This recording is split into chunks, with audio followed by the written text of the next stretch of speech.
Something that I've been hearing a lot about from entrepreneurs is pivoting. And so, how do you pivot your business during a time where there's so much change and uncertainty in the world? With COVID going on, a lot of businesses have pivoted and have done really well. You could see breweries creating antibacterial sanitizing gel.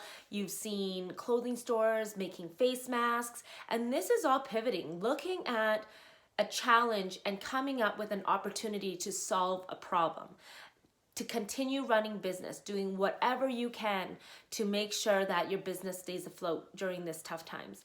Then you see other people where they're just stuck, like this overwhelming sensation of maybe a job loss, maybe having to lay off employees, maybe having no e-commerce set up for your store, where now all of a sudden your store had to be shut down and you have no money coming in, and feeling a lot of fear, a lot of anxiety, a lot of shame, and feeling stuck in that feeling.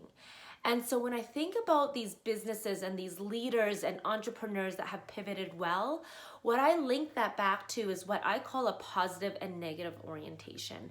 Now, I know I've talked a lot about different feelings in an EQ profile. Something I haven't really talked about is one aspect of an EQ assessment, is what we call positive and negative orientation.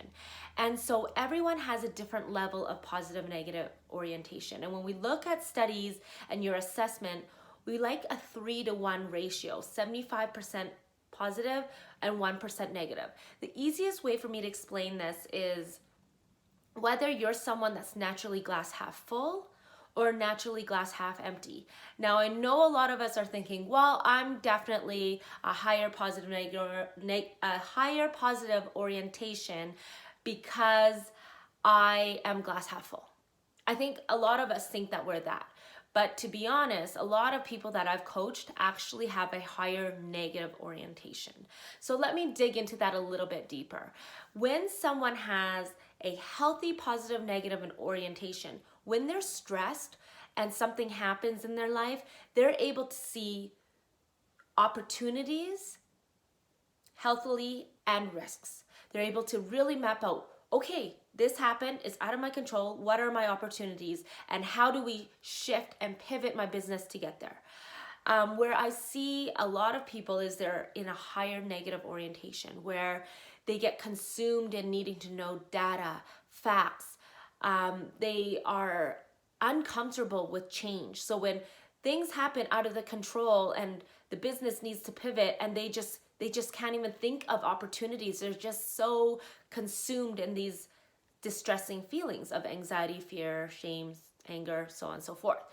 And so when you have a higher negative orientation, what you can find is, and you might recognize some people that are like this, if it's not you, in a meeting, if people are coming up with a new idea, maybe there's a problem on a project and people are coming up with, maybe we should try this idea.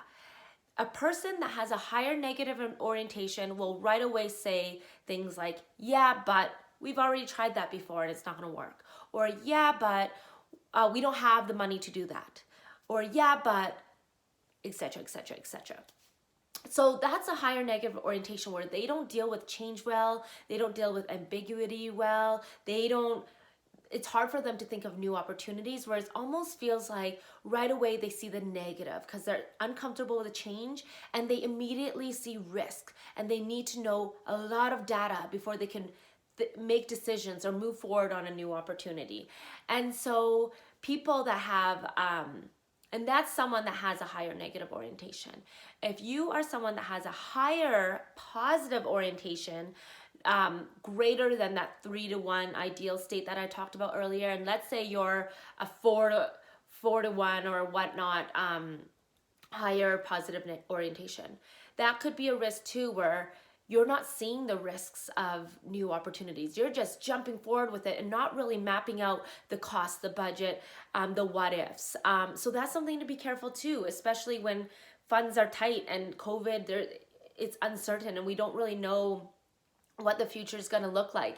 And to jump into a new opportunity without measuring out some of the risks could be risky as well. So something to think about. I mean, if you are someone that is having troubles pivoting your business, If you're someone that's feeling consumed in overwhelm of data, of not knowing which direction to go, which way to take your business, which way to take your career, where to apply for new jobs if you got laid off, you might be finding yourself in a higher negative orientation where you're in this constant blame, constant overwhelm of distressing feelings, where you just feel consumed in it and can't move forward and think of new opportunities.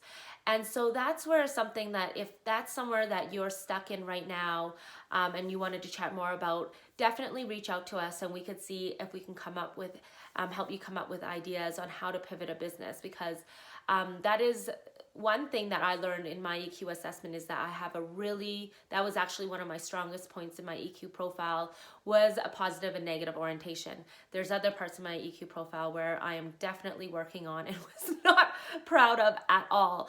But positive and negative orientation is one of my hidden secret abilities that I didn't realize, where I'm able to pivot and really look at opportunities, but measure out enough risk and look at enough data before moving into a decision, without just moving into something recklessly. So if you are someone that needs advice, definitely reach out to us and we can book a coaching session to really map out some opportunities of how you can pivot the business. For coaching sessions, we do have different sessions. We have one session where we can come up with ideas of how you can pivot your business. We can have 3 sessions, 6 sessions, or 12 sessions. So we basically sell them in a package. So if you are interested in that, definitely reach out. Otherwise, maybe take some time to reflect. Are you a higher positive orientation? Are you the ideal 3-to-1 positive negative orientation, or are you a higher negative orientation? And how is that impacting the way you show up today in your career, your business, in your life? So hopefully that creates a little bit of a light bulb moment for you, and something to think about when it comes to emotional intelligence.